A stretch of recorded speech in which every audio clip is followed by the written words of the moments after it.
మనకు మనము కాపాడుకోవాలని దేవుడు వాక్యం సెలవిస్తాడు. మనం ప్రభువును నమ్మిన తర్వాత ఈ లోక సంబంధమైన మాలిన్యం, ఈ లోక సంబంధమైన ఆశలు, ఈ లోక సంబంధమైన పద్ధతులు, ఈ లోక సంబంధమైన ఆచారాలు, ఈ లోక సంబంధమైన నడవడిని మనము నడవకుండా మనకు మనమే కాపాడుకోవాలని దేవుని వాక్యం సెలవిస్తుంది. హల్లెలూయా, హల్లెలూయా. మనలను మనము కాపాడుకోకపోతే మన జీవితంలో దేవుని పిల్లలాగా మనము దేవుని నుండి ఏదైనా ఆశీర్వాదం పొందడం చాలా కష్టం. తర్వాత మన జీవితంలో ఆయనను అనుభవించి ఆయన కృపను పొందడం చాలా కష్టం. హల్లెలూయా. అందుకే వాక్యం అంటుంది, ఇహలోక సంబంధమైన దురాశలను విసర్జించి శుభప్రదమైన నిరీక్షణ నిమిత్తం మన రక్షకుడైన యేసు యొక్క మహిమ ప్రత్యక్షత నిమిత్తం ఎదురు చూడడానికి ఈ లోకములో స్వస్థ బుద్ధితోనూ నీతితోనూ భక్తితోనూ మనం బ్రతకాలని దేవుడి వాక్యము సెలవిస్తా ఉంది. హల్లెలూయా, హల్లెలూయా. మొదటి పేతురు రాసిన పత్రిక 2వ అధ్యాయం, పేతురు రాసిన 2వ పత్రిక 2వ అధ్యాయం 20 వచనం చదవండి. 2వ అధ్యాయం 20 వచనం. మన ప్రభువును మన రక్షకుడైన యేసుక్రీస్తు విషయమైన అనుభవ జ్ఞానము చేత ఈ లోక మాలిన్యములను తప్పించుకొనిన తర్వాత మరలా వాటిలో చిక్కబడి వాటి చేత జయింపబడని అనగా వారి కడవరి స్థితి మొదటి స్థితి కంటే మరి చెడ్డదగును. హల్లెలూయా. దేవుని పిల్లల వాక్యం అంటుంది, మనకు మనమే కాపాడుకోవాలి.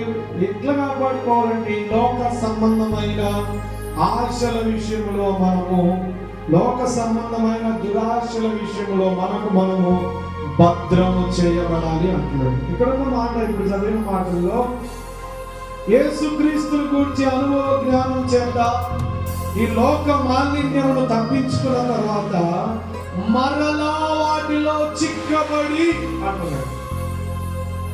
దేవుని గురించి తెలుసుకొని దేవుని సంబంధమైన పర సంబంధమైన విషయాలను తెలుసుకొని కొంతమంది లోక మాలిన్యంలో మరలా పడిపోతున్నారు. ఈ లోక మాలిన్యంలో ఏమైపోతున్నారు? పడిపోతున్నారు. దేవుడు అంటుండు, నీకు నీవు కాపాడుకోవాలి. ఎప్పటి వరకు కాపాడుకోవాలి మన రక్షణ అంటే, మనము చనిపోయేంత వరకు దేవుడు మనకిచ్చిన ఈ రక్షణను కాపాడుకొని ఆద్యంతం వరకు మనము కాపాడుకోవడమే మనకు దేవుడు నేర్పుతున్న పాఠం. కాబట్టి దేవుని పిల్లల వాక్యం అంటుంది, మనం ఈ లోక సంబంధమైన దురాశల నుంచి బయటకు వచ్చి మరలా వాటి చేత చిక్కబడితే వాక్యం అంటుంది, మనము మన కడపటి స్థితి మొదటి స్థితి కంటే అది ఘోరంగా చేయబడుతుంది అంటుంది. హల్లెలూయా. చెప్దాము గట్టిగా, హల్లెలూయా, హల్లెలూయా. అందుకే 4వ మాటగా నీకు నీవు కాపాడుకో. నీకు నీవు కాపాడుకోవాలి. మనము తన్ను తాను కాపాడుకున్నప్పుడే నీ భక్తిని నువ్వు కాపాడుకోవాలి, నీ విశ్వాసాన్ని నువ్వు కాపాడుకోవాలి, నీ పరిశుద్ధతను నువ్వు కాపాడుకోకుండా విచ్చలవిడితనంగా నువ్వు తిరగడానికి అవకాశాన్ని నువ్వు ఎన్నడూ కూడా నువ్వు ఇవ్వద్దు అని దేవుడు వాక్యం సెలవిస్తుంది. హల్లెలూయా. దేవుడి గురించి అనుభవ జ్ఞానం తెలుసుకొని మరలా మనం వాటిలో చిక్కబడిపోతుంటారు చాలా. దేని కొరకు అని అంటే అనండి, లోకాశలు, ఆశలు, శరీరాశలు, ఆశలు, దేవుళ్ళ నుంచి బయటికి పోవడానికి లోకాశలు, శరీరాశలు ఇవి మనల్ని లాగుతా ఉంటాయి. సంసోను దేవుడు ఏర్పరచుకున్నప్పుడు ఒక నాయకుడిగా ఇశ్రాయేలీయుల కొరకు, ఒక న్యాయాధిపతిగా ఇశ్రాయేలీయుల కొరకు సంసోను దేవుడు ఏర్పరచుకుంటే, ఇదిగో లోక సంబంధమైన వ్యభిచార మనస్సును కలిగిన వాడై తల్లిదండ్రులకు అవిధేయతను చూపిన వాడై జీవించాల్సిన సంసోను, దేవుని కొరకు బ్రతకాల్సిన సంసోను, దేవుని కొరకు పవిత్రంగా తనకు తాను కాపాడుకోవాల్సిన సంసోను తన జీవితంలో ఇదిగో అపవిత్రతకు, ఇదిగో లోకాశలకు, వ్యభిచారానికి పట్టుబడి లోక సంబంధమైన మాలిన్యములో మళ్ళా చిక్కబడి దేవుని ఉద్దేశాన్ని నెరవేర్చకుండా రెండు కళ్ళు పీకి వేయబడిన వాడై శత్రువుల ఎదుట అవమానపరచబడుతున్న స్థితిలోనికి దిగజారడానికి కారణం సంసోను తనకు తాను కాపాడుకోలేదు. హల్లెలూయా. చదవగలిగే రెండు చేతులు పైకెత్తి హల్లెలూయా. నీ భక్తిని, నీ విశ్వాసాన్ని, నీవు నీ పవిత్రతను నువ్వు ఏం చేసుకోవాలమ్మా? అప్పులు కాపాడాలా, మనం మనమే కాపాడుతామని. కాపాడుకోకపోతే ఏమైపోతాడంటే సంసోను లాంటి గతి. మనమేంటన్నారు, సంసోను దేవుడు ఇశ్రాయేలు ప్రజలకు ఒక నాయకుడిగా దేవుడు ఏర్పరుచుకున్నాడు. నాయకుడు, న్యాయాధిపతిగా దేవుడు ఏర్పరచుకొని తన పరిశుద్ధాత్మ శక్తితో నింపి సంసోను తన కాలంలో ఘనమైన కార్యాలు తన ద్వారా దేవుడు చేస్తా ఉంటే తనకు తాను కాపాడుకోకుండా దెలీలా అనే మాయలో, ఒక స్త్రీ యొక్క మాయలో పడిపోయి నేను దేవుని చేత పిలువబడిన వాడును, దేవుని ద్వారా కార్యాలను చేస్తున్న వాడును అనే ఆలోచన పక్కన పెట్టి తుచ్చమైన కొద్ది కాలపు కొంచెం సంతోషం ఇచ్చే ఆ శరీరాశ కొరకు దేవుని పిల్లలారా తనకు తాను కాపాడుకోకుండా దేవుని ఉద్దేశాన్ని కూడా పక్కన పెట్టేసి సంసోను తనకు తాను నాశనం చేసుకుంది.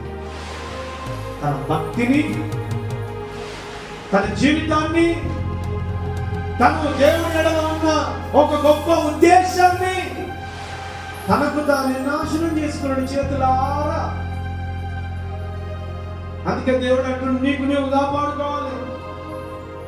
మనందరికి తెలిసిన వాక్యమును బట్టి దేవుడు లూసిఫర్ను ఒక ప్రధాన దూతగా దేవుడు ఏర్పరిస్తే ఆ ఏర్పరచబడిన లూసిఫర్ యొక్క గర్వాన్ని బట్టి దేవుడు ఆ లూసిఫర్ను కింద పడవేసినట్లుగా వాక్యం సెలవిస్తుంది. దేవుడు మనందరికీ ఘనతలు ఇస్తాడు, దేవుడు మనందరికి ఆశీర్వాదాలు ఇస్తాడు, దేవుడు మనందరికి నెమ్మదిని ఇస్తాడు, దేవుడు మనందరికి తన కృప చేత ఇదిగో వారికి కావలసిన కృపను అనుగ్రహిస్తాడు. కానీ మనం వాటిని కాపాడుకోవాలి. మన భక్తిని, మన విశ్వాసాన్ని, దేవుడు మన ఎడల మనం చేసిన మేలులను కాపాడుకోకుండా నీకు నువ్వు పోగొట్టుకుంటే దేవునికి వచ్చేది ఏం లేదు, కానీ నీ జీవితమే నాశనమైంది. అందుకే దేవుని పిల్లలారా వాక్యం అంటుంది, నీకు నీవు కాపాడుకో. మనం ఏం చేయాలి? కాపాడుకోకపోతే ఏమైందంటే సంసోను లాంటి గతి.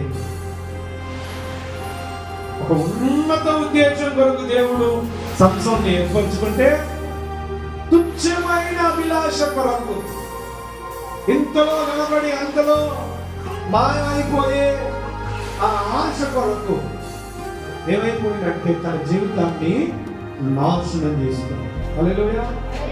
చదవగట్టుగా హల్లెలూయా. తన జీవితాన్ని ఏం చేసుకున్నాడు? సంసోను కాపాడుకున్నాడా, నాశనం చేసుకున్నాడా? ఇంకొక ఆయన దుర్మార్గుడు. ఆయన ఎవరంటే ఏశావు. ఏశావు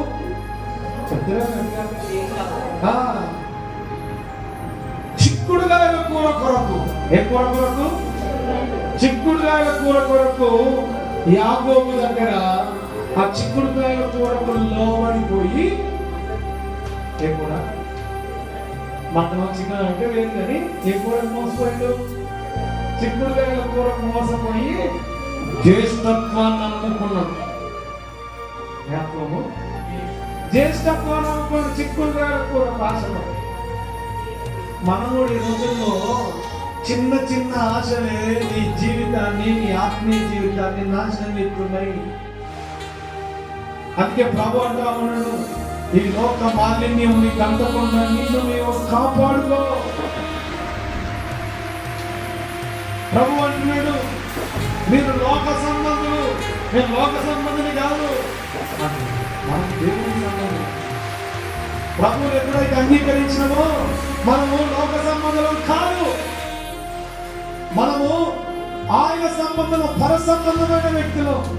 కాబట్టి మన జీవితాల్లో దేవుడు చూపిన ఈ కృపను బట్టి మనసారా దేవుని ఆరాధిస్తూ స్తుతిస్తూ దేవుని గణపరుస్తూ నీ విశ్వాస జీవితాన్ని, నీ భక్తి జీవితాన్ని, నీ ప్రవర్తనను, నీ మాటలు, నీ చూపులను అన్నిటినీ నువ్వు కాపాడుకోవాలి. చివరి దినంలో హల్లెలూయా, హల్లెలూయా. కాపాడుకోవాల్సిన బాధ్యత. పరీక్ష పెట్టిండు దేవుడు మాకు. ఆయన రక్షణ ఇచ్చి మారు మనిషి ఇచ్చి లోకంలో పెట్టిపోయింది. ఎక్కడ పెట్టాడు? లోకం ఎట్లుంది అంటే పాపంతోనే నిండి ఉంది. ఆ పాపములో నుండి పరిశుద్ధంగా జీవించడమే పెద్ద పరీక్ష ఈ లోకంలో. అవునంటారా కాదు? అవునంటారా కాదండి?